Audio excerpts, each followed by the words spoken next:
Muy buenos días y bienvenidos a este nuevo seminario de FIAP, Tendencias Mundiales en los Sistemas de Pensiones, Cambios Paramétricos en los Sistemas de Reparto e Incorporación de Mecanismos de Capitalización, en el cual vamos a hacer el lanzamiento de un trabajo que lleva el mismo nombre y de que son autores los profesionales de la misma federación, que los voy a presentar al término de mi exposición.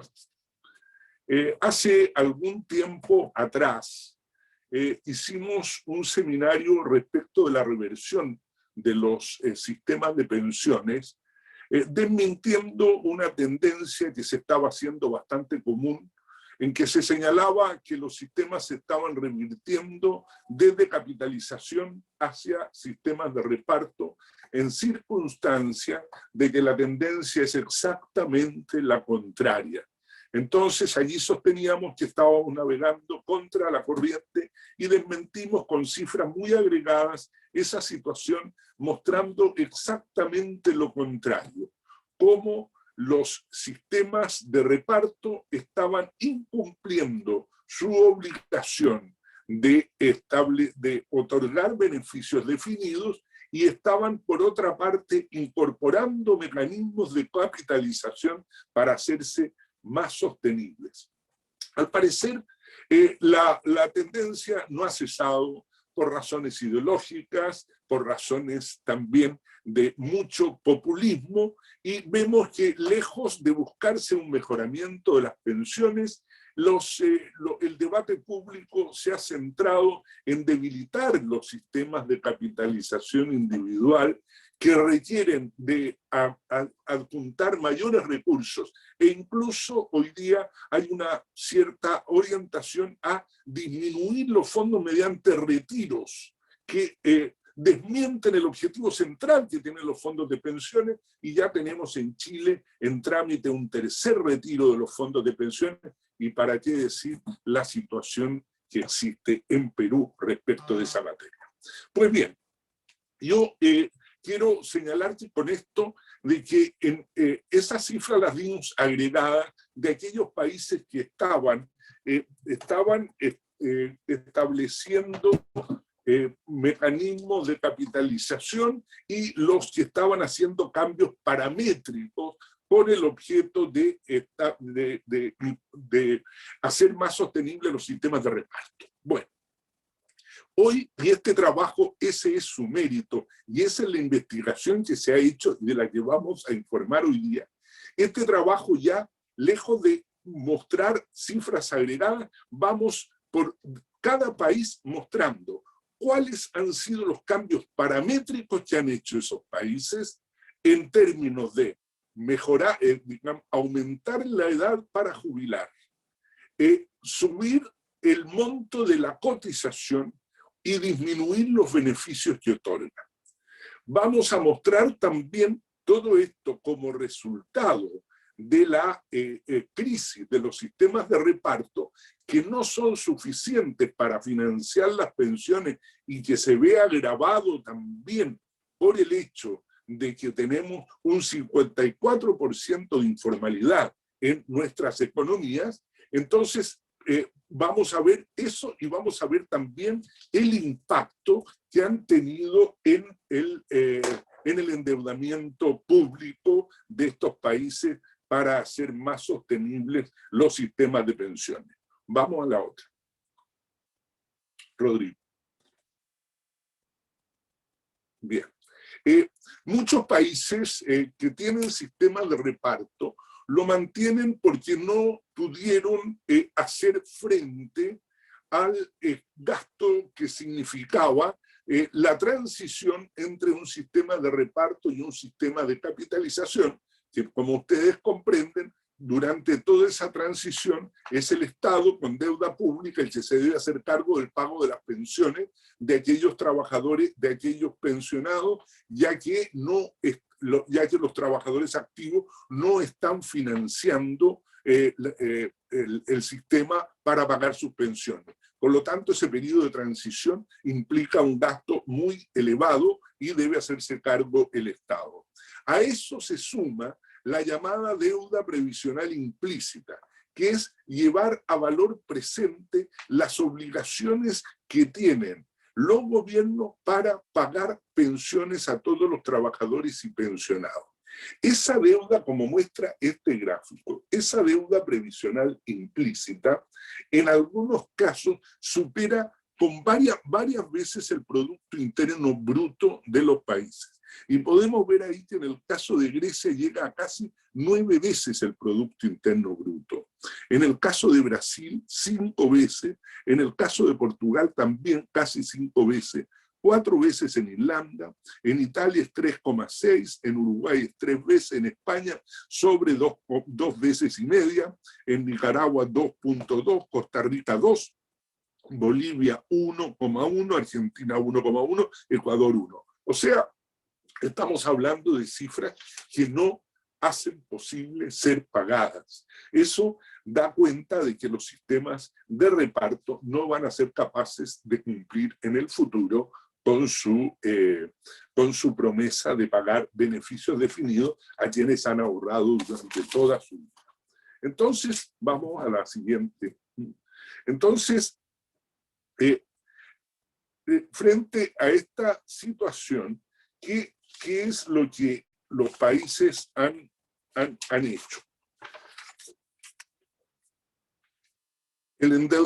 Lo primero a lo que han recurrido es, como decía al comienzo, a hacer cambios paramétricos que permitan suavizar el gasto que tienen los sistemas de reparto. Y lo han hecho aumentando la tasa de cotización. Tenemos que entre el año 95 y el año 2020 son 79 países los que aumentaron la tasa de cotización. Aumentaron la edad de jubilación 62 países y hicieron caer los beneficios o ajustaron la fórmula de cálculo 62 países. O sea, vamos viendo cómo los sistemas de reparto no fueron capaces de cumplir la promesa que tenían de dar a los trabajadores un beneficio definido. Seguimos. Vamos a la siguiente. Bueno, ese es el primer recurso que han tenido los sistemas para hacer sostenibles los mecanismos de reparto. Y el segundo es que han ido incorporando mecanismos de capitalización individual dentro de sus sistemas. Y es así como los países de la OCDE tienen un 40% de tasa de reemplazo, o sea, la pensión representa en promedio un 40% de las últimas remuneraciones.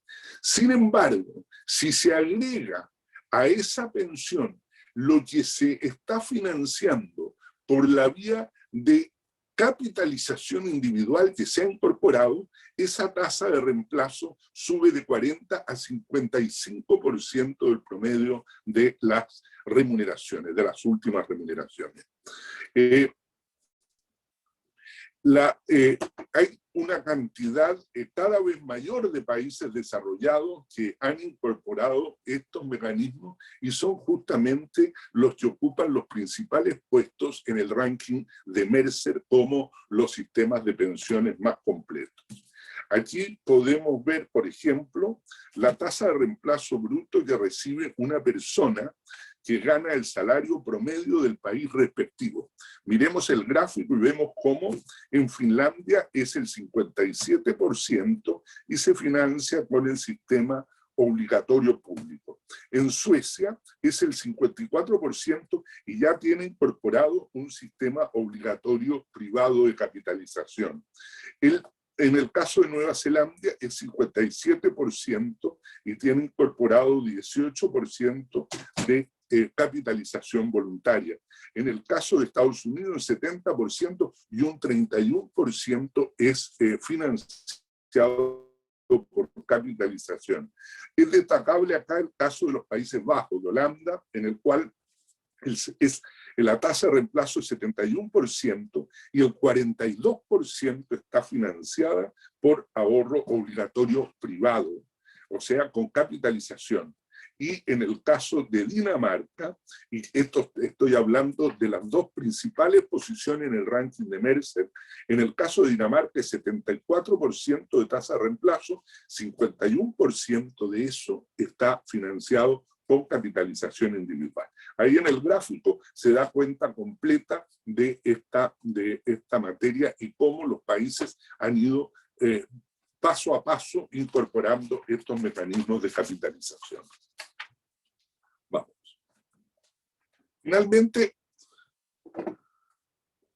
Vamos. Finalmente hay que observar que los países que tienen una mayor capitalización de sus sistemas de pensiones como porcentaje del Producto Interno Bruto dentro de la OECD ocupan las principales posiciones dentro del ranking de Mercer. Es así, por ejemplo, como Dinamarca, que tiene como porcentaje del PIB un 199 veces, o sea, casi duplica el PIB, tiene el puesto número 2 en el ranking de Mercer. Holanda, que también tiene 173% del Producto Interno Bruto, ocupa el puesto número 1 dentro del ranking de Mercer. Canadá, 155% del Producto Interno Bruto y ocupa el puesto número 9. Ahí ustedes ven en ese gráfico cómo hay una relación directa, digamos, entre la capacidad de acumular recursos como porcentaje del Producto Interno Bruto de cada país y la posición que se le asigna en el ranking de Mercer. Pues bien, eso quería hacerlo a modo de introducción y como decía al comienzo, el tema ahora es llevar y examinar algunos países desde dos perspectivas. La primera, que la va a tocar Manuel Tavilo, que es gerente de estudios de la Federación Internacional de AFP, y que va a tocar los cambios paramétricos que han hecho un grupo de países que hemos seleccionado por su importancia. Pero ahora ya vamos a ir viendo, digamos, cómo los cambios paramétricos no es una frase así que no se pueda tangibilizar. Aquí vamos a mostrar cómo un país cualquiera, que los va a mostrar Manuel, ha tenido que ir haciendo cambios paramétricos, cambiando la edad de jubilación, cambiando la tasa de cotización, congelando los beneficios, con fechas para que se vea que esto es un efecto concreto. A quienes piensan que incorporar mecanismos de reparto a los sistemas va a ser algo, digamos, que se hace una sola vez. No, esto va a requerir siempre estar repasando y haciendo cambios paramétricos. Después, el ingeniero comercial también y analista de estudio de la Federación, Rodrigo Vidal, se va a referir a los países que han incorporado mecanismos de capitalización dentro de sus sistemas de reparto. También en algo muy concreto para ver de qué manera también los sistemas de reparto han debido recurrir a estos mecanismos para hacerse sostenibles. Finalmente, va a haber un comentario final de parte de Giovanna Pialet, que es economista y es presidenta de la Asociación de AFP de Perú. De manera que sin más, y si hay algún tiempo al final, vamos a dar espacio para algunas preguntas. Muchas gracias y tiene la palabra Manuel Tavilo. Muchas gracias. Muchas gracias, Guillermo, por esa introducción. Gracias a los asistentes por su tiempo disponible para poder compartirles los resultados de esta pequeña investigación que realizamos con el equipo de estudios FIA. Como dijo Guillermo, el objetivo que tengo yo en esta sección es poder mostrarles ejemplos emblemáticos de países que han hecho importantes cambios en sus parámetros del sistema público de reparto, principalmente impulsados por estas tendencias fiscales y demográficas que enfrentan. Nosotros en la FIAP hemos estado recopilando la información de las modificaciones en los cambios paramétricos desde hace aproximadamente 12 años. Entonces tenemos información bastante importante en ese lapso de tiempo Entre el 2009 y el 2020 nosotros elegimos aquellos países que habían hecho mayor cantidad de modificaciones y como ustedes pueden ver, consideramos de esos países la evolución y las proyecciones de ciertas variables que nos dan luces acerca de esas presiones fiscales y demográficas. Por un lado, tenemos el gasto fiscal en pensiones del sistema público de reparto como porcentaje del PIB, que considera todas las partidas de gasto. En segundo término, tenemos el déficit fiscal del sistema público de reparto, que son las contribuciones o los ingresos del sistema menos todos los gastos, también como porcentaje del PIB. En tercer lugar, tenemos algo que se llama el ratio de financiamiento del sistema público de reparto, que muestra la cantidad de pasivos o de deuda que está cubierta por los activos del sistema de pensiones. Y por último, la variable demográfica, que es la tasa de dependencia en la vejez, que mide la cantidad de trabajadores activos por cada pasivo, y eso lo medimos como la población entre 15 y 64 años de edad sobre la población de 65 años y más. Sin más, podemos pasar a compartir los resultados que hemos obtenido por país. En el caso de Grecia, el país helénico, tres datos importantes. Primero, las proyecciones muestran un gasto promedio anual del sistema público de pensiones del 12% del PIB. Y con respecto al déficit, este se encuentra en torno al 0,5% del PIB. Todas estas estimaciones que estoy mostrando aquí para otros países se basan en un informe que publicó la Comisión Europea en el año 2018 y tengo entendido que en mayo de este año ya van a salir nuevas proyecciones, así que ahí vamos a tener información fresca de todas estas variables. Y por otra parte, si ustedes ven el gráfico inferior, casi teníamos en el año 1950 poco más de 9.5, 9.6 trabajadores activos por pasivo. Y esto ha caído dramáticamente hasta llegar a 1.7 trabajadores activos por pasivo en 2060, es lo que se proyecta. Entonces, considerando este panorama bastante sombrío en las tendencias fiscales y demográficas, por favor la siguiente, es que hemos encontrado que este gobierno ha hecho importantes ajustes paramétricos a su sistema público de reparto para poder contener el gasto en pensiones y aumentar los ingresos. Por una parte, se incrementó la edad de jubilación de 60 a 65 años para las mujeres, y esto se aprobó en el año 2010. Y posteriormente, en el 2012, se aprobó que nuevamente aumentara de 65 a 67 años para los hombres y las mujeres. Además, desde el 2020, la edad se ajusta en forma automática con los incrementos de las expectativas de vida. Por otra parte, también se han endurecido las condiciones de acceso a la pensión. ¿Por qué? Porque ha aumentado el número de años que se requiere cotizar como mínimo para acceder a la pensión completa, pasando de 37 a 40 años. Y en tercer término, han habido importantes ajustes en los beneficios. Como ustedes pueden ver ahí en el cuadro, desde el 2014 las pensiones solo se ajustan con las variaciones en el IPC y se calculan considerando el salario de referencia, que es el salario promedio de carrera laboral completa, en lugar de tomar los salarios más altos de la carrera laboral, en este caso los 5 mejores salarios de los 10 últimos años antes del retiro. Además, entre 2011 y 2013, las pensiones ya dejaron de ajustarse por la inflación, es decir, se mantuvieron congeladas y mantuvieron el mismo nivel que tenían en el año 2010. Y ese congelamiento después se extendió hasta el 2015, y después la normativa volvió a congelarla, y lo que tenemos noticias hasta ahora es que van a seguir congeladas hasta el 2022. Como ustedes comprenderán, esto va a afectar seriamente el poder de compra de esos trabajadores que están jubilados. Y finalmente, a contar de enero del 2013, el monto de las pensiones que eran superiores a $1.300 se redujo en hasta 15%. La siguiente, por favor. En el caso de Portugal, los datos de gasto fiscal son muy similares al caso de Grecia, del orden del 14% del PIB del sistema público. Y las proyecciones de déficit muestran un déficit del 2% del PIB. Como en todos los países europeos, la evolución de la tasa de dependencia en la vejez muy negativa. Pasamos de poco más de 9 trabajadores activos por pasivo en 1950 hasta 1.8 en el 2060. La siguiente. Y con ese panorama fue que el gobierno tuvo que hacer ajustes. Como ven ahí, se incrementó la edad de jubilación de 65 a 66 años para los hombres y las mujeres. Y después, desde el 2017, esta edad se ajusta en forma automática con respecto a los incrementos en las expectativas de vida. También se modificó algo que se denomina factor de sostenibilidad para determinar la pensión inicial.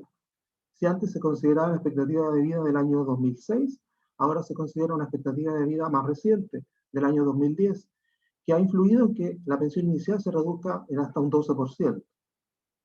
También se congelaron las pensiones públicas del sistema de reparto en el año 2011. La siguiente. En el caso del Reino Unido, la tendencia de gasto fiscal es menor que en los países anteriores, pero igualmente es importante. Estamos hablando del 8% del PIB. Y si uno mira el ratio de financiamiento, se va a encontrar con que en promedio el 91% de la deuda del sistema de pensiones está cubierta por los activos. O sea, desde el punto de vista de financiamiento, el sistema hasta ahora no tiene problema. Sin embargo, si uno ve la evolución de la tasa de dependencia en la vejez, al igual que en los otros países europeos, es muy negativa. Teníamos poco más de 6 trabajadores activos por pasivo en 1950 y llegaríamos a 2.5 en el 2060. Y fue así que el gobierno se ha visto obligado de contener este creciente gasto en pensiones. Ahí ustedes pueden ver de que la edad de jubilación se incrementó de 66 a 67 años de forma gradual, y esto va a ser entre el 2026 y el 2028. Y no obstante ese cambio, ya se aprobó en julio del 2017 que la edad volviera a incrementarse hasta los 68 años para los hombres y las mujeres entre el 2037 y el 2039. Además, se incrementó de 30 a 35 años la cantidad mínima de años que se requiere cotizar para acceder a la pensión completa. Y ahora los beneficios solamente van a ser ajustados anualmente por el incremento promedio de los salarios. Antes se ajustaban por la inflación y también por el crecimiento de los salarios con un monto de incremento mínimo de 2,5% anual. Aquí un breve paréntesis. El gobierno del Reino Unido, tomando conciencia de que habían importantes presiones fiscales y demográficas, es que tomó la decisión de incorporar un plan de enrolamiento automático a planes de ahorro voluntario desde el 2012. Fue el primer país que incorporó este mecanismo de capitalización en forma masiva. Se considera altamente eficiente porque más del 91% de los que se inscriben de forma automática permanecen en el sistema. O sea, solo el 9% de las personas deciden desafiliarse. A junio del año pasado ya había más de 10 millones de trabajadores que se habían inscrito automáticamente a este sistema. Y ciertamente, como indican muchos estudios, esto ha permitido que ahorren para su jubilación las personas de menores ingresos y aquellos de empresas pequeñas y medianas. En el caso de Nicaragua, uno de los dos países que están en Latinoamérica dentro de la muestra, el gasto fiscal en pensiones públicas es del orden del 3,1% del PIB. Y fíjense bien, esto es más alto que en países centroamericanos que tienen sistemas de reparto más antiguos, que tienen mayor cobertura y otorgan beneficios más altos, como es en el caso de Costa Rica o Panamá y Guatemala y Honduras. Los estudios indican también que el sistema ya habría entrado en déficit desde el 2013. En esa fecha llegó al 0,1% del PIB. Y ese déficit ha debido ser financiado con los fondos públicos de reserva. Se estima que ese déficit hasta el 2019 ya se incrementó hasta el 2,2% del PIB. Y todos los estudios indican de que las reservas ya se habrían agotado. Finalmente, como ven en el gráfico inferior, las tendencias en la evolución de la tasa de dependencia en la vejez es muy negativa. Pasamos de poco más de 19 trabajadores activos por pasivo en la década del 50 a poco más de 4 en el 2060. Y eso ciertamente agravará aún más los desequilibrios financieros que tiene el sistema. En Nicaragua, como ustedes pueden haber visto en periodos recientes, en recortes de prensa, en programas de televisión, hubo importantes ajustes a este sistema de reparto. Y eso ha provocado enormes tensiones sociales y políticas, muchas protestas. Por ejemplo, se incrementó de manera importante la tasa de cotización. Ustedes pueden ver ahí, tenía un 26% aproximadamente, originalmente, y pasó a 31%. O sea, Estamos hablando de una tasa que más que triplica la tasa de cotización que tiene el sistema de capitalización como el chileno. También se incrementó el número mínimo de años que se requiere cotizar para acceder a la pensión completa desde 40 a 53 años.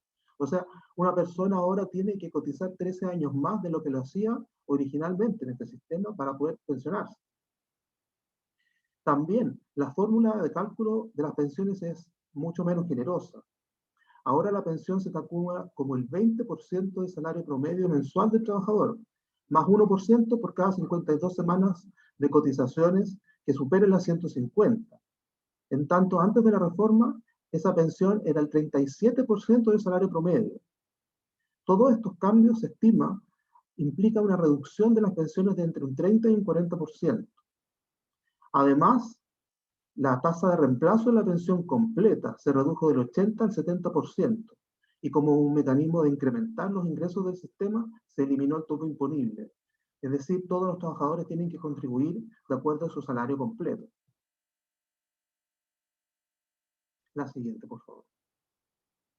En el caso de Rusia, las proyecciones muestran de que hacia el 2050 el gasto fiscal va a aumentar en más de 3 puntos porcentuales, llegando al 12% del PIB.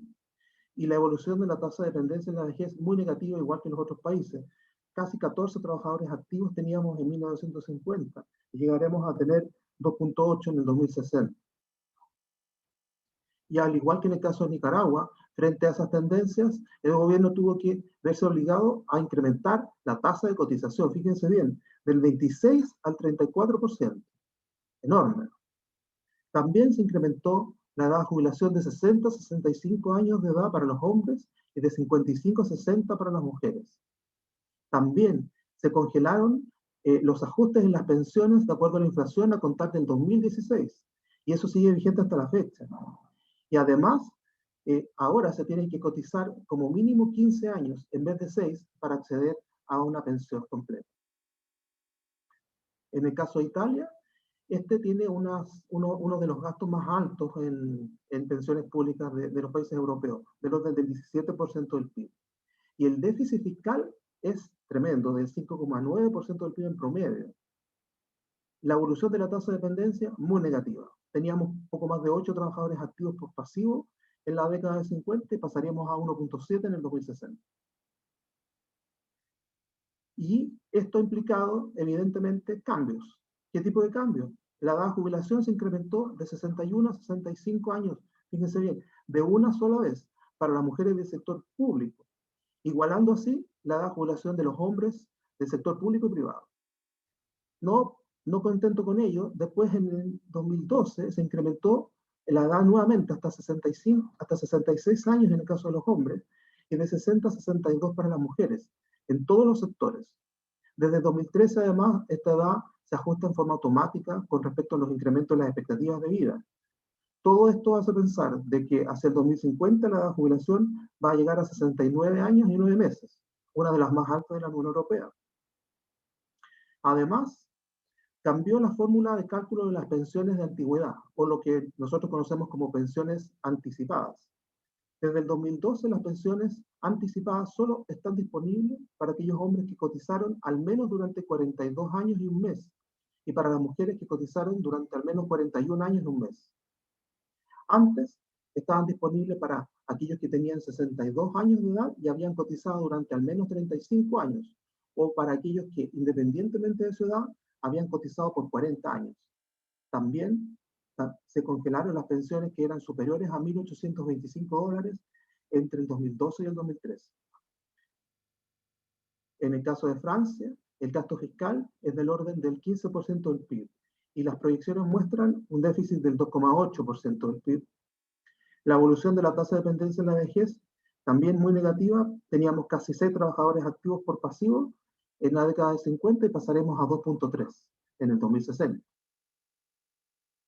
La siguiente. Fue así como importantes cambios ocurrieron. La tasa de cotización se incrementó tanto para los trabajadores como para los empleadores, en los montos que aparecen ahí. Y también la edad de jubilación se incrementó de 60 a 62 años. Esto es en el caso de la edad mínima de retiro. Y para la pensión completa se incrementó de 65 a 67 años. Después, la normativa estableció de que el calendario se aceleraba, es decir, no comenzaban a operar desde el 2018, sino desde el año 2017. Y finalmente, para acceder a una pensión completa, ahora los trabajadores tienen que cotizar 43 años en vez de 41.5. En el 2003, este requisito ya se había incrementado de 40 a 41.5 años. Nuevamente un paréntesis para comentarles que en el caso de Francia, en el 2019, el gobierno de Macron había intentado establecer mecanismos de acumulación para lograr la sostenibilidad del sistema público de reparto. La propuesta del gobierno era fusionar los 42 regímenes de reparto existentes y tener un sistema en donde los trabajadores, con sus contribuciones a lo largo de la vida laboral, pudiesen comprar puntos, los que tendrían un precio de compra que aumentaría con el salario promedio.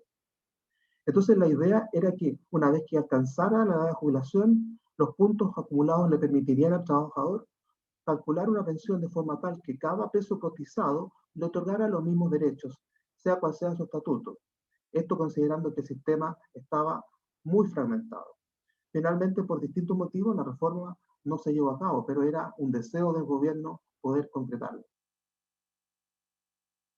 En el caso de Brasil, el segundo país latinoamericano de la muestra, el gasto fiscal, como ustedes pueden ver, va a crecer drásticamente hasta llegar al 17% del PIB en el 2050. The Economist ya señalaba en el 2017 que el déficit representaba el 4,8% del PIB. Y fíjense bien, la evolución de la tasa de dependencia en la vejez es tremendamente negativa. Pasamos de poco más de 18, casi 19 trabajadores activos por pasivo en 1950 y llegaríamos hasta 2,7 en el 2060. La siguiente. Fue así que el gobierno estableció, en primer término, una edad mínima de jubilación de 62 para las mujeres y 65 para los hombres. Antes no había una edad de jubilación mínima. Los trabajadores solo podían retirarse después de cotizar al menos 30 años en el caso de las mujeres y 35 años en el caso de los hombres. Además, se aplica desde el 2015 algo que se denomina regla 85-95. ¿En qué consiste esta regla?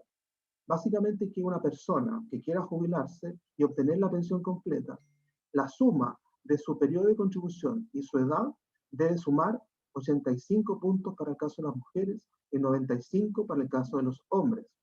La normativa estableció de que esta regla iba a transitar hasta llegar a ser 90-100 en el 2026. O sea, en ese año, una mujer para obtener la pensión completa va a tener que sumar su edad y su periodo de contribución 90 puntos. En el caso de los hombres, tiene que sumar 100. También se incrementó el número mínimo de años que se requiere cotizar para acceder a la pensión completa, pasando de 15 a 20. Y la pensión mensual ahora se calcula de manera menos generosa, porque es el 60% del salario promedio mensual del trabajador, más 2% por cada año de cotización que exceda los 15 años en el caso de las mujeres o 20 años en el caso de los hombres. Antes de la reforma se calculaba como el 70% del salario mensual. Siguiente. En el caso de España, finalmente, las proyecciones muestran un gasto fiscal promedio del sistema público del orden del 13% del PIB y el déficit máximo del sistema llegaría en el 2045, donde es un 1,8% del PIB. En promedio estamos hablando de un déficit del orden del 0,4% del PIB. Las proyecciones muestran también una evolución muy negativa de la tasa de dependencia. Llegaríamos en el 2060 a tener poco más de 1,5, casi 1,6 trabajadores activos por pasivo. Y antes, en 1950, teníamos 9,2. Siguiente. Fue así como el gobierno se ha visto en la obligación de hacer ajustes en la edad de jubilación. La subió de 65 a 67 para hombres y mujeres, y esto en forma gradual entre el 2013 y el 2027. Ahora también las personas que quieran acceder a una pensión reducida tienen que cotizar 25 años en lugar de 15. Las personas que quieran acceder a la pensión completa, casi 39 años en lugar de 25. También se introdujo algo que se llama factor de sostenibilidad, que se suponía iba a vincular la pensión a la evolución de la esperanza de vida. Pero como ustedes pueden ver, por distintos motivos políticos, Hasta la fecha, ese factor no se ha aplicado. Debería comenzar a aplicar desde el 2019. Lo mismo sucede con un índice de revalorización que se aprobó, que establecía que las pensiones se iban a reajustar con un tope mínimo de 0,25% anual y un tope máximo igual al IPC del año anterior, más el 0,5% si la situación económica era favorable.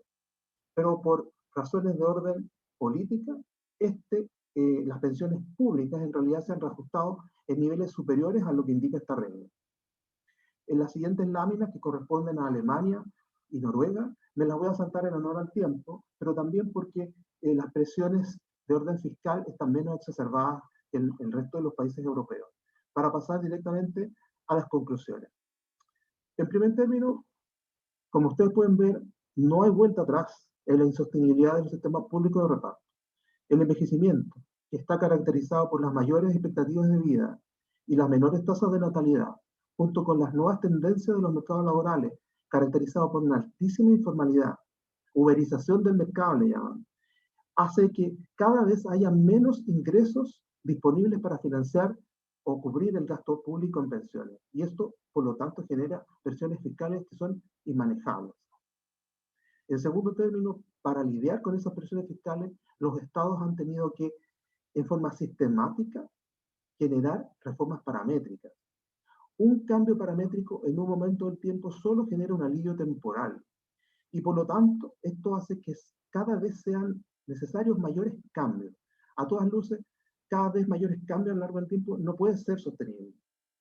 En tercer término, los sistemas de reparto han roto la promesa de los beneficios que entregan. Como hemos visto en las láminas anteriores, el aumento de la edad de jubilación se ha dado en todos los países hasta llegar a 68 años en Reino Unido, pero también se han producido ajustes automáticos de acuerdo a las expectativas de vida en Grecia, Portugal, Italia. La tasa de cotización ha llegado a niveles superiores al 30%, en Nicaragua y Rusia, por ejemplo. También se han endurecido las condiciones de acceso a las pensiones completas. Ahora, incluso tiene que cotizarse hasta 53 años para acceder a la pensión completa. También se han establecido fórmulas de beneficio que son menos generosas. Ahora se ajustan las pensiones de acuerdo solamente a la inflación o se calculan en base al salario promedio de la carrera laboral completa y no de los mejores salarios, como es el caso de Grecia, Noruega y Brasil. Las pensiones también se han dejado de ajustar conforme a la inflación en varios años y en varios países, en Grecia, Portugal e Italia. Y las tasas de reemplazo, por ejemplo, se han reducido directamente entre 10 puntos porcentuales, como por ejemplo en Brasil, o 17 puntos porcentuales en Nicaragua. Sin duda alguna, y para poner término a esta primera sección, todos estos cambios paramétricos conllevan un costo social y político enorme. Por ejemplo, mayores tasas de cotización incrementan la informalidad y al mismo tiempo le genera un problema enorme al sistema público de poder seguir financiando las pensiones en curso de pago, porque son menos los ingresos los que ingresan al sistema. Y una menor tasa de reemplazo, por otra parte, agrava ciertamente los problemas de pobreza y desigualdad que sufre una amplia porción de los trabajadores de mayor edad. Con esas conclusiones termino y le doy las palabras a Rodrigo Vidal, analista de estudios de FIER, quien me ayudó muchísimo a poder completar la información de esta charla. Él les va a comentar acerca de las características fundamentales de los sistemas de capitalización a nivel mundial. Muchas gracias, Manuel. Buenos días a todos. Y como consecuencia de la insostenibilidad de los sistemas de reparto, ya habíamos mencionado, en el mundo están implementándose mecanismos de capitalización individual. Esa es la tendencia mundial, lo queremos demostrar, y no es otra. Entonces, ¿cómo lo vamos a hacer? Nuestra metodología va a ser, vamos a considerar los países de la OCDE que son emblemáticos y que tienen fondos de pensiones de capitalización y privado, 25% del PIB, de su propio PIB, o superior. Entonces lo que vamos a hacer es, vamos a tomar la lupa, la vamos a poner sobre alguno de estos países para demostrar nuestro punto. Empezamos con Australia. En Australia el sistema obligatorio se aprobó en el 92 y el sistema voluntario se aprobó en 1997. Tiene un primer pilar de una pensión pública universal no contributiva, un segundo pilar, que es el pilar más importante de capitalización individual, es decir, en Australia hay un sistema muy similar al de los países que son asociados a FIDA, por ejemplo, un sistema que es ocupacional nos referimos a que está vinculado al entorno del trabajo al entorno del trabajo, que se llama Superannuation Guarantee, y un tercer pilar de ahorro provisional voluntario, ofrecidos por bancos y aseguradoras de vías. El segundo y tercer pilar son totalmente privados, como vamos a ver más adelante. La tasa de cotización es de un 9,5% del salario al segundo pilar y es financiada por el empleador. La administración en Australia puede ser, en realidad puede ser privada o pública. Existe una gran variedad de tipos de fondos de pensión, pero es mayoritariamente privada. Pues existe una gran variedad de tipos de fondos de pensión. Fondos corporativos, fondos de la industria, fondos del sector público que cubren al empleado del sector público, fondos minoristas que se ofrecen al público y los empleadores, y pequeños fondos, donde cada miembro es también un fideicomisario del fondo. Los fondos de capitalización administrados como porcentaje del PIB son de 140,7%. Es un monto muy alto para Australia, con una edad de jubilación de 65 años para hombres y mujeres. El porcentaje de la tasa de reemplazo bruta total pagada por el sistema privado para un trabajador promedio es del 100%. ¿Esto qué significa? Significa el porcentaje de la pensión final que recibe el trabajador promedio, que recibe el salario promedio, es de un 100%, es decir, el 100% privado para un trabajador promedio. Y este país se encuentra rankeado cuarto en el índice de Mercer, es decir, es muy alto su valoración, la valoración del sistema de pensiones es muy alta, y tiene un gran nivel de capitalización. Seguimos con Canadá, que tiene dos planes, uno individual y uno ocupacional, que son bastante conocidos. El plan individual fue aprobado en 1957. El primer pilar es una pensión de monto fijo universal, que se llama Old Age Security Program, eso es público. Segundo pilar, relacionado con los ingresos, está financiado bajo reparto y capitalización colectiva, conocida como el Canada Pensions Plan. Y el tercer pilar es un ahorro de pensión voluntario. Este es el pilar de capitalización. Consiste en el Registered Savings Plan, Registered Pension Plans y Registered Retirement Savings Plan. Vamos por cada uno de estos. El RPP son planes ocupacionales acumulados por el empleador o empleador y empleado. Pueden ser de beneficio definido, contribución definida o híbrida. Las contribuciones van a ser deducibles de impuestos como es habitual en los terceros pilares. El RRSP es un vehículo de ahorro individual asistido por el Estado. Los planes son ofrecidos por bancos y aseguradoras. Las contribuciones son exentas de impuestos hasta el retiro y pueden hacerse hasta los 71 años de edad. Los trabajadores pueden hacer contribuciones de hasta un 18% de su salario. El porcentaje de la pensión, que es financiada por el sistema privado, a pesar de que sus primeros dos pilares son públicos, es de un 39%. O sea, de todas maneras es bastante importante, y sus fondos de capitalización administrados como porcentaje del PIB son de un 155,2%. La tasa de cotización es de un 9,9% al sistema público. Este país está rankeado 9º en el índice de Mercer. En Chile, como sabemos, la aprobación del sistema de capitalización individual fue el año 81. Tiene un primer pilar público focalizado a personas de menor ingreso, que no es contributivo. Tiene un segundo pilar privado contributivo basado en el ahorro y la capitalización individual, y un sistema privado del tercer pilar, un sistema privado de ahorro voluntario con incentivos tributarios. La tasa de cotización es del 12,38% del segundo pilar. Esto porque incluye los seguros de invalidez y sobrevivencia. El porcentaje de la pensión pagada por el sistema privado es de un 100% para un trabajador promedio. Los fondos privados administrados como porcentaje del PIB son de un 70,2%. Acá las administradoras son las AFP, que son empresas privadas que se encargan de recaudar y administrar los fondos correspondientes a las cotizaciones previsionales. Edad de jubilación, 60 años las mujeres y 65 los hombres. Rankeado 13 en el índice de Mercer. Muy alto. Un caso muy interesante que queremos mostrarles es el de Dinamarca, que tiene dos sistemas de capitalización. El ATP, que se aprobó en el 64, y un sistema ocupacional que se creó entre el 89 y el 91, que se llama AMP, el Universal Básica,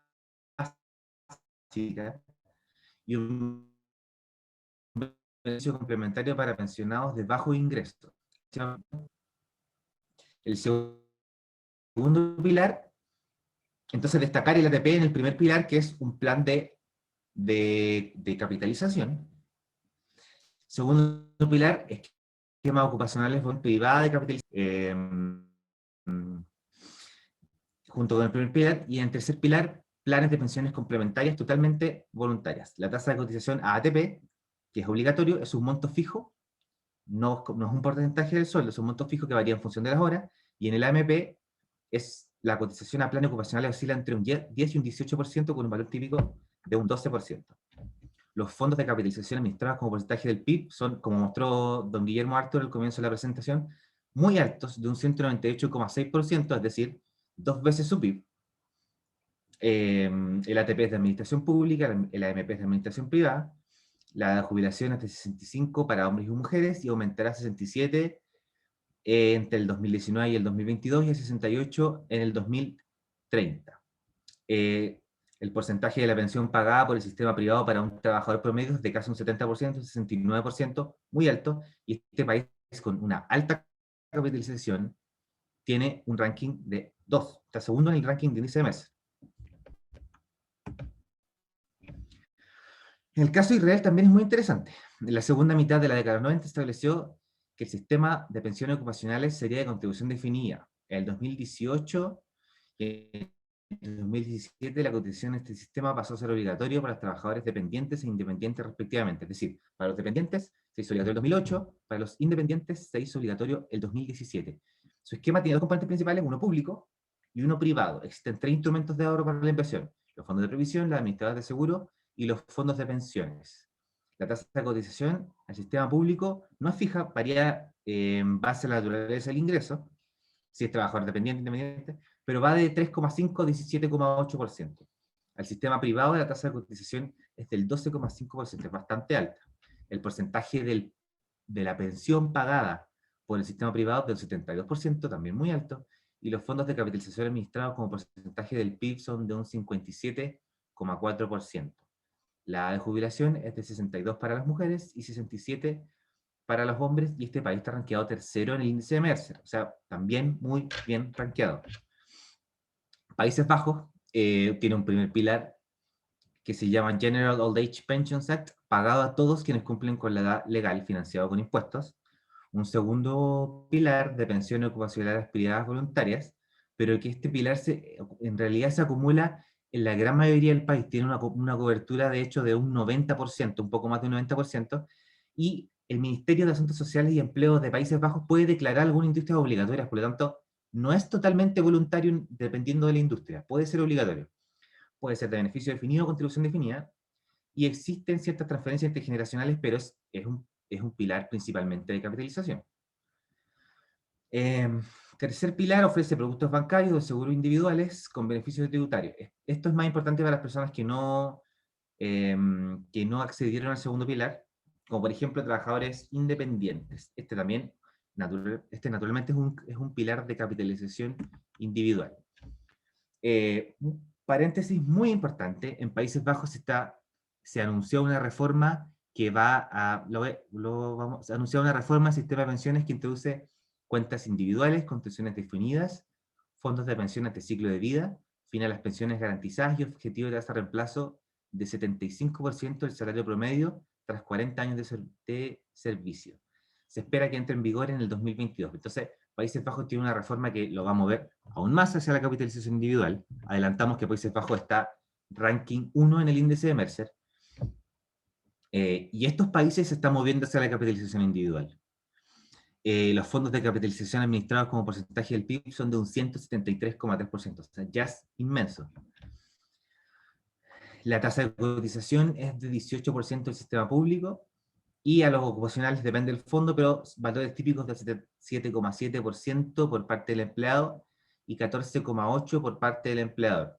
La edad de jubilación es de 65 años, y como adelantábamos, este país está rankeado primero en el índice de Mercer. En Nueva Zelanda tenemos el caso muy interesante del KiwiSaver. El KiwiSaver fue implementado en julio del 2007. Tiene un primer pilar que se llama New Zealand Superannuation, un sistema público financiado con impuestos, que no está sujeto ni a ingresos ni a la situación laboral. Es decir, es un primer pilar bastante universal. Y un segundo pilar de esquemas ocupacionales privados, que no son subsidiados, y el KiwiSaver, que sí es subsidiado, es un esquema de ahorro ocupacional voluntario, privado y de enrolamiento automático, implementado en Nueva Zelanda, subsidiado por el gobierno. Los fondos de capitalización administrados como porcentaje del PIB son de un 27,4%, pero el KiwiSaver fue implementado en el 2007, por lo tanto se espera que este número vaya a aumentar bastante con los años. Y la tendencia va en ese sentido. La tasa de cotización es 0, la obligatoria es 0, pero por ejemplo, de tomar el KiwiSaver se puede escoger entre tomar distintas tasas que después uno debe respetarlas, como 3, 4, 8 o 10% del salario bruto. El primer pilar es administrado por el Estado y el KiwiSaver y los demás esquemas ocupacionales son administrados por privados. La edad de jubilación es de 65 años para el primer pilar. El porcentaje de la pensión que es pagada por el sistema privado es de un 32% para el trabajador promedio. Este país está rankeado 10º en el índice de Mercer. También mucha capitalización y muy bien posicionado. Suecia lo vamos a dejar disponible junto con otros países para el final de la presentación.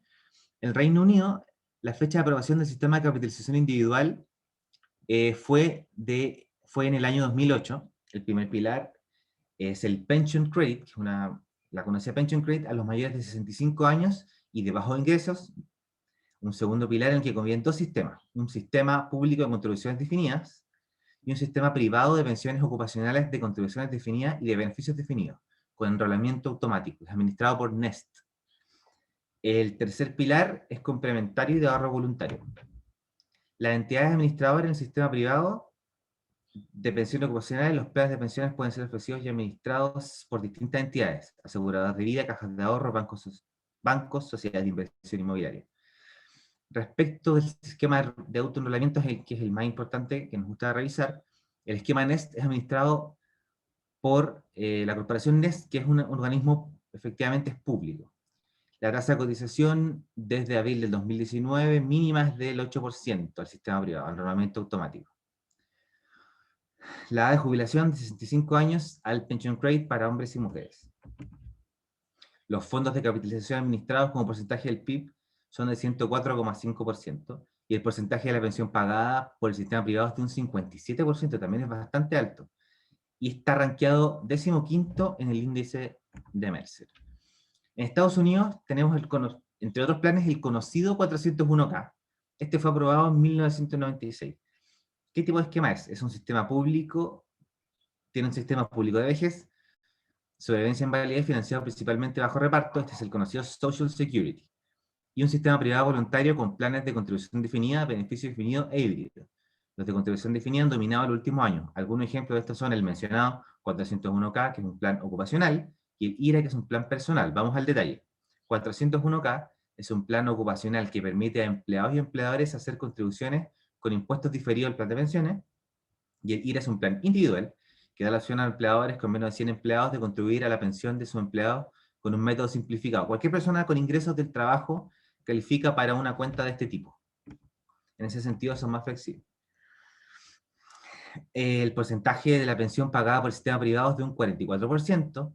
Los fondos de capitalización administrados como porcentaje del PIB son 134,4%. Es mucho, considerando que también el PIB de Estados Unidos es muy grande.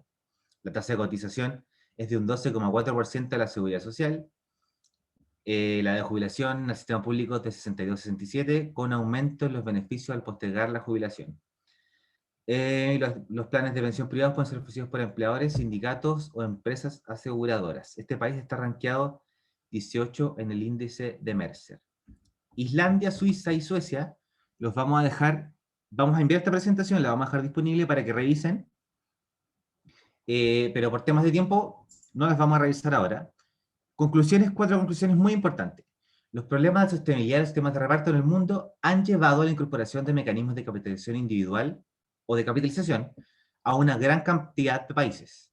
Si bien estos mecanismos se han incorporado de distintas maneras, los niveles de capitalización son muy importantes, llegando a los fondos a representar un 82% del PIB. Este dato nos pareció muy interesante mostrarlo, en promedio ponderado para los países de la OCDE. El promedio ponderado de los países de la OCDE tiene un 82% de fondos de capitalización como porcentaje del PIB. Estos mayores niveles de capitalización ayudarán a apuntalar las alicaídas tasas de reemplazo que entregarán los sistemas de reparto, como se mostró al comienzo de la presentación, y los países que han incorporado estos mecanismos han tenido buenos resultados. Esto queda evidencia al mostrar el índice de Mercer de los países, impulsado principalmente por mejoras en sus subíndices de sostenibilidad financiera. Recordar que los primeros 6 países rankeados de Mercer están entre los primeros países con niveles de capitalización sobre PIB. También van a quedar disponibles las fuentes por si quieren revisarlas. Y a continuación vamos a recibir los comentarios de Joana Prialé. Ella es presidenta de la Asociación Peruana de AFP. Buenos días, Joana. Buenos días. Muchísimas gracias, Guillermo, Manuel, Rodrigo, por la excelente presentación. Creo que es destacable en estos momentos colocar un documento de investigación de esta naturaleza que nos habla acerca de la relevancia de la capitalización individual en un momento en el cual, sobre todo en los países de América Latina, está en discusión, como mencionaba Guillermo al comienzo de la presentación, no solamente el concepto de capitalización individual, sino también que algunos países están usando los fondos de capitalización individual para realizar retiros de carácter extraordinario, liquidando en buena medida parte del ahorro que los trabajadores estaban realizando para la jubilación. Para revisar ese documento y acompañar un poco la discusión, antes de las preguntas, que espero que ojalá tengamos el tiempo para hacerlas, tuve la oportunidad o quise revisar el documento que publicó la OECD, la revisión que hace de las pensiones para el año 2014, y ahí la OECD es muy clara, ¿no? Por cuanto señala que efectivamente los sistemas públicos de reparto tienen problemas de sostenibilidad. Y lo vemos claramente a lo largo de la presentación, cuando observamos que la gran mayoría de estos países que han tenido o han comenzado, sobre todo en el caso de la OECD, con sistemas de reparto, han tenido que realizar ajustes de carácter paramétrico. Esto es, aumentar la edad de jubilación, aumentar la tasa de contribución y finalmente reducir los beneficios que estaban caracterizados por ser inicialmente como beneficios definidos, es decir, ir sincerando el compromiso que podía pagar el Estado, porque es una administración pública en la mayoría de los casos, a los trabajadores afiliados, porque cada vez hay mayor envejecimiento de la población y como consecuencia de ello tenemos un grupo menor de personas trabajando para poder financiar las pensiones de los actuales jubilados. Entonces creo que es muy importante partir de esa primera conclusión.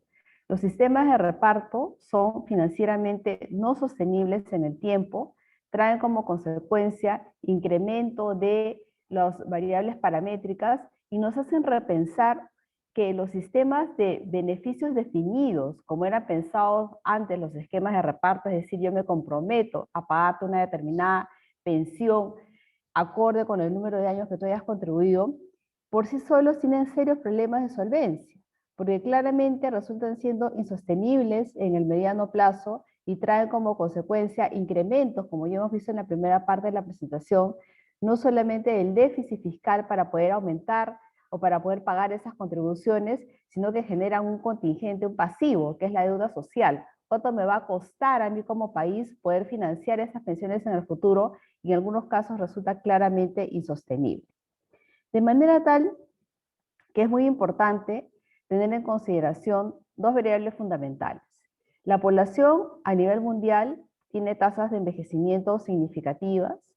En los próximos años vamos a ver que en la mayoría de los países, no solamente de Europa, donde ya lo vemos hoy día, sino también en América Latina, un grueso superior, en el caso de América Latina, al 20% de repente va a ser población mayor de 65 años de edad, cuando en Europa vemos que estas cifras superan largamente el porcentaje de un 30 o un 40%, tenemos que pensar en la manera como vamos a lograr financiar mejores pensiones. Y aquí un dato importante que apunta el estudio. El estudio señala que la tasa de reemplazo, que es la pensión como porcentaje del ingreso, que es la capacidad de ahorro que yo he tenido a lo largo de mi vida laboral, en los países de la OECD, que son países en los cuales existe alto grado de formalidad y por lo tanto podríamos decir que hay una buena densidad de aportes, alcanza el 40%. Sin embargo, en los países en los cuales se ha incorporado a este concepto de esquema de reparto o sistema inicial de reparto, el concepto de capitalización individual, lo que observamos es que la tasa de reemplazo se incrementa a 55%. Eso quiere decir que la capitalización individual le permite, según el índice de Mercer, que los sistemas de pensiones tengan las 3 características que recomienda tanto la OECD, el Banco Mundial, el Banco Interamericano de Desarrollo, el Fondo Monetario, como también lo hace el propio Mercer: la suficiencia, la solvencia y la sostenibilidad. ¿Qué quiere decir suficiente? Que el dinero le alcanza a la persona para poder tener calidad de vida. ¿Qué quiere decir solvente? Que efectivamente sea un sistema que va a poder mantenerse en el tiempo y que sea fiscalmente sostenible, que no le genere una gran deuda fiscal a un Estado que tiene otras obligaciones, que tiene otros compromisos, además del pago de las pensiones. Entonces creo que una de las conclusiones fundamentales del estudio es que demuestra, no solamente de manera, digamos, figurativa, sino con hechos, porque lo que hace es presentar data estadística, que efectivamente la introducción de los sistemas de capitalización individual permite mejorar la tasa de reemplazo, que es finalmente lo que los pensionistas van a cobrar al momento de la jubilación, en un rango significativo, de 40% a 55%, es decir, en 15 puntos porcentuales. Y lo segundo es que le da a los sistemas de pensiones las 3 características que se requieren para que sean financieramente viables: solvencia, suficiencia y sostenibilidad fiscal. Entonces creo que ese es un gran aporte que nosotros debemos rescatar, sobre todo si en muchos de los países de América Latina, de Europa y también de África estamos pensando en cómo lograr trabajar reformas de pensiones que permitan incrementar la cobertura y mejorar la calidad de las pensiones. Por otro lado, me quiero referir a una segunda conclusión importante del documento que está relacionado con el esquema de pilares. Si nosotros revisamos el libro que publicó el Banco Mundial hace unos cuantos años, donde habla de cómo financiar las pensiones en el próximo siglo, habla del siglo XXI, deberíamos hablar tal vez del siglo XXI, del siglo XXII, lo que observamos es que el Banco Mundial ya menciona el tema de los pilares.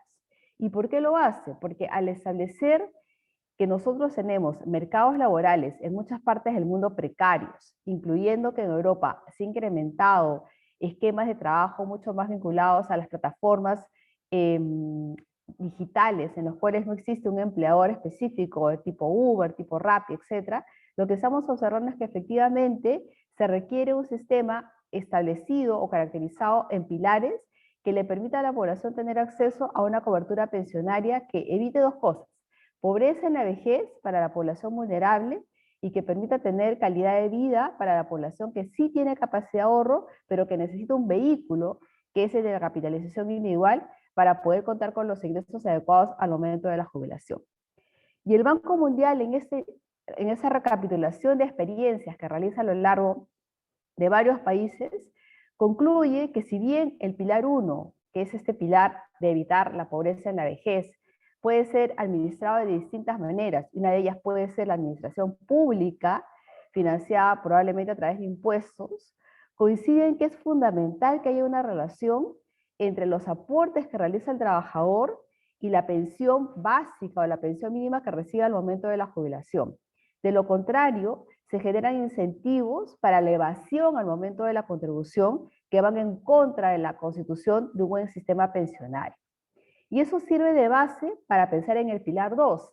El Banco Mundial señala que el pilar 2 debería estar sustentado en sistemas de capitalización individual.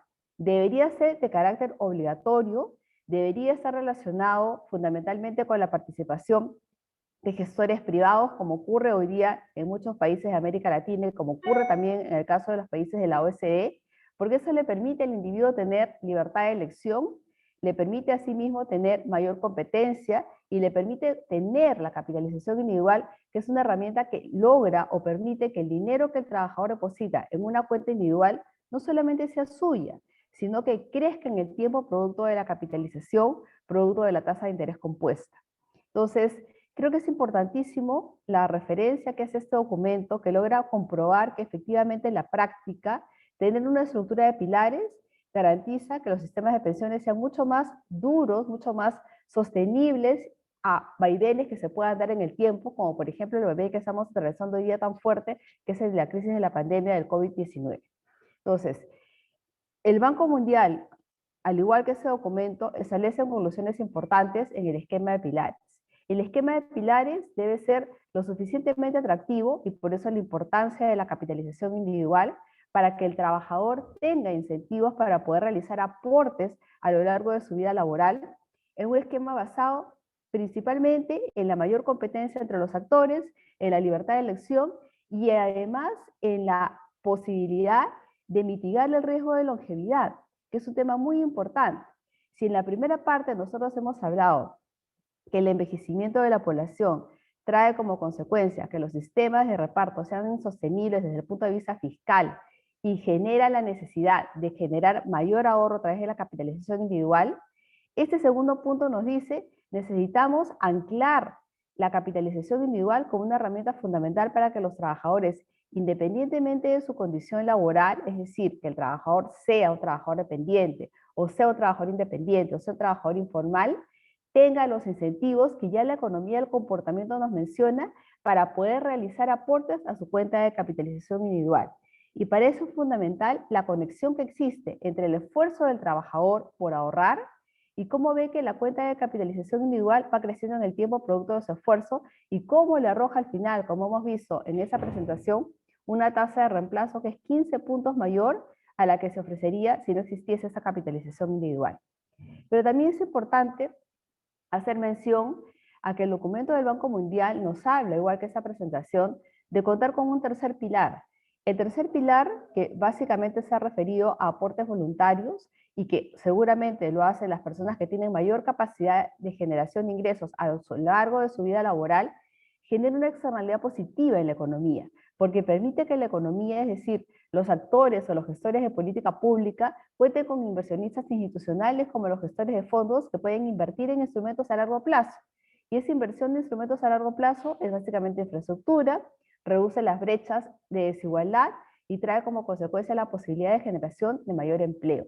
Entonces, es fundamental que nosotros rescatemos de esta presentación, como mencionaba, esa segunda visión, el esquema de pilares y tener distintas fuentes de financiamiento para poder nosotros construir una pensión se vuelve cada vez más una urgencia y una necesidad de política pública. Dicho esto, yo quisiera felicitar el esfuerzo de FIAP, que sin duda pone sobre el tapete un tema fundamental en la discusión y abre los ojos sobre lo que nosotros deberíamos estar mirando. Deberíamos estar mirando cómo hacemos un sistema de pensiones cada vez más sostenible.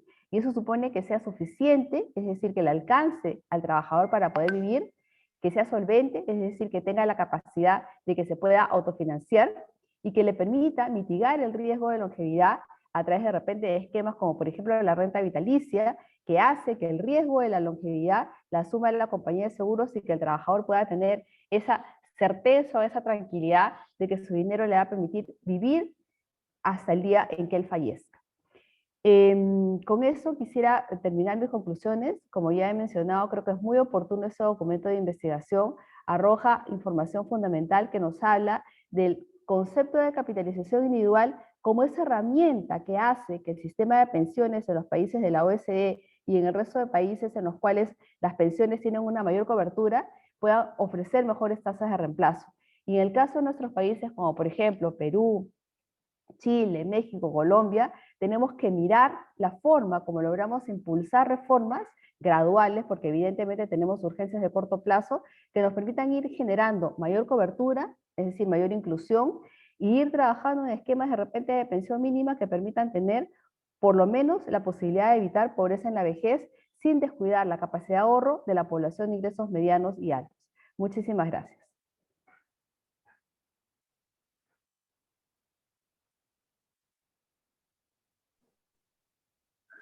Gracias. ¿Se me oye? Sí. Gracias, Giovanna, por tus muy acertados comentarios. Yo quiero dar, tenemos un poco de tiempo, dar espacio a contestar un par de preguntas. Las voy a contestar yo sin perjuicio de que cualquiera de los autores del trabajo me pueda complementar la respuesta. La primera pregunta que me hacen es si pueden haber parámetros, cómo se compatibiliza los cambios paramétricos también en un sistema de capitalización individual. Yo diría que los cambios paramétricos tienen por objeto ajustar ajustar el sistema para que éste pueda cumplir con los beneficios definidos y evitar mayores problemas. Y eso se da solamente en los sistemas de reparto, porque los sistemas de capitalización no son de beneficio definido. Entonces son los sistemas de reparto aquellos que deben cumplir una promesa de dar un determinado monto de pensión con una determinada tasa de cotización y a una determinada edad de pensión, y además evitar mayores presiones fiscales. Todo lo cual no existe dentro de los sistemas de capitalización individual, que son, como se sabe, de contribución definida, y en los cuales la pensión va a depender del esfuerzo que se hizo por parte de cada afiliado, más los auxilios estatales que hayan, ojalá, focalizado a los sectores de menores ingresos y con aportes, digamos, de impuestos y no con gravámenes hacia los mismos trabajadores.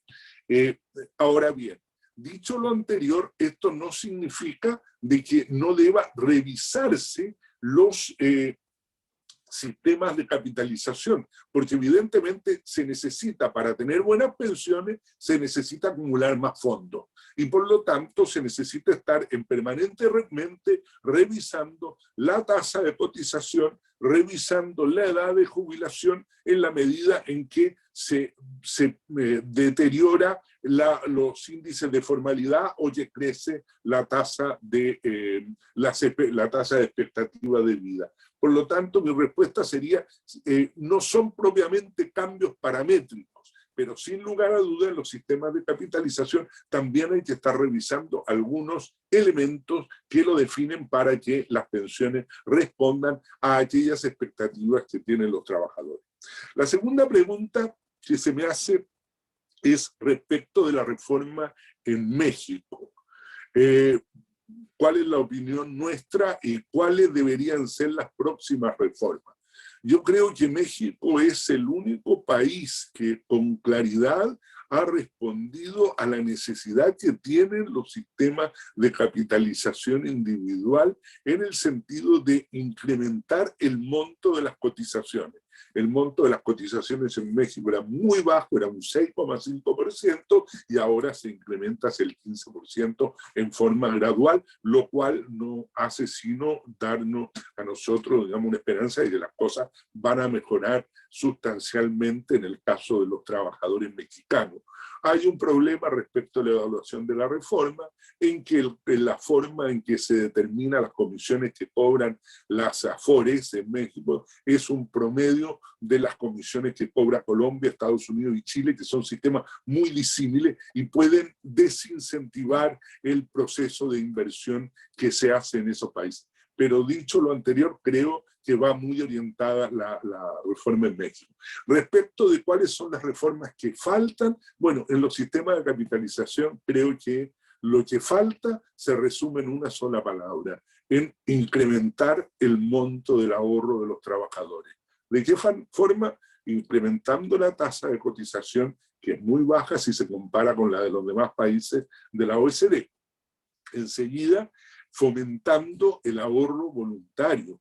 Ahí habló Rodrigo Vidal en su presentación de los países que habían incorporado el llamado enrolamiento automático, que consiste, ¿no es cierto?, en que los trabajadores, al entrar a una empresa, quedan obligados a cotizar voluntariamente, salvo que manifiesten su voluntad en contrario. Pero eso hace que los trabajadores permanezcan en el sistema de ahorro voluntario e incrementen fuertemente el monto de sus ahorros y por consiguiente el monto de su pensión.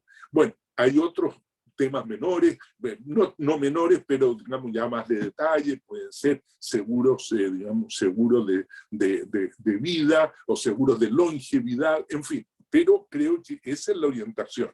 Y esto lo vinculo con la última pregunta que se me hace de por qué se dice, por qué razón, si hay tanta evidencia sobre la insostenibilidad de los sistemas de reparto, se insiste en ella. Bueno, yo creo, digamos, de que la respuesta es más política e ideológica. Yo creo, digamos, de que aquí, desgraciadamente, y la mejor muestra es tanto Chile como Perú, ha habido un populismo que ha marcado las últimas reformas, porque es impresionante que mientras todos buscan incrementar la tasa de cotización, por otro lado se vaya autorizando el retiro de fondos. Entonces se entra el dinero por una parte y se sale por la otra, y se tiene absolutamente claridad que no siempre ese dinero ha ido a auxiliar o a colaborar con la situación de los trabajadores.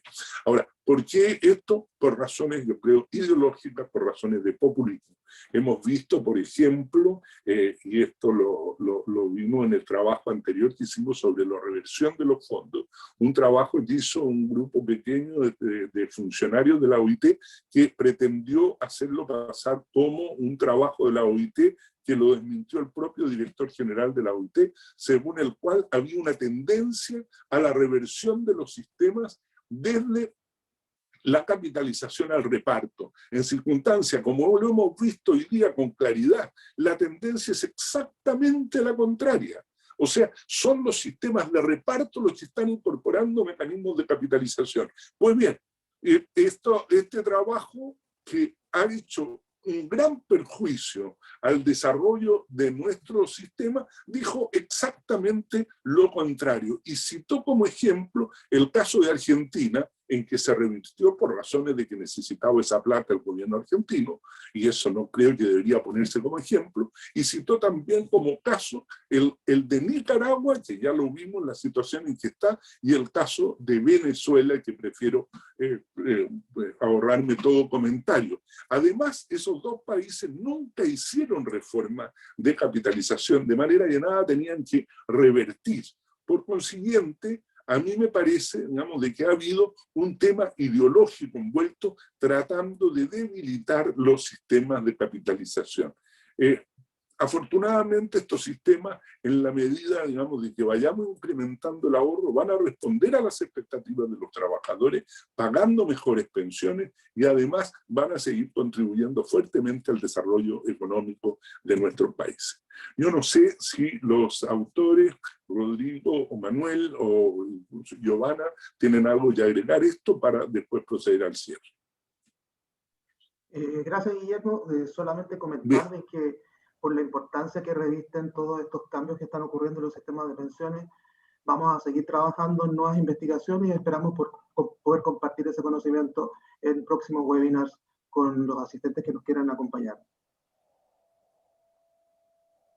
Perfecto, muchas gracias, Manuel. Entonces, sin más, yo espero que este seminario haya sido de utilidad para el debate público que se está llevando a efecto en nuestros países, que es un debate que desgraciadamente ha estado muy cargado por razones ideológicas, por razones de populismo, pero siento que el deber de FIAP es un organismo internacional que tiene por objeto justamente fortalecer los sistemas privados de pensiones, los sistemas de capitalización individual.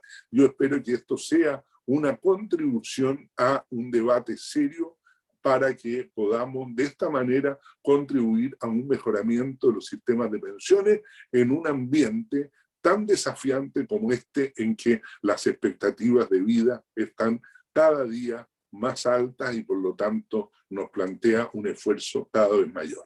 Yo, sin más, quiero agradecerle nuevamente a Giovanna Pealé, a la presidenta de la Asociación de AFP de Perú, como siempre, su disposición a haber hecho estos inteligentes y completos comentarios, y también a los autores del estudio por sus muy buenas exposiciones, tanto Manuel Tavilo como Rodrigo Vidal. Muchas gracias y tengan muy buenas tardes y cuídense.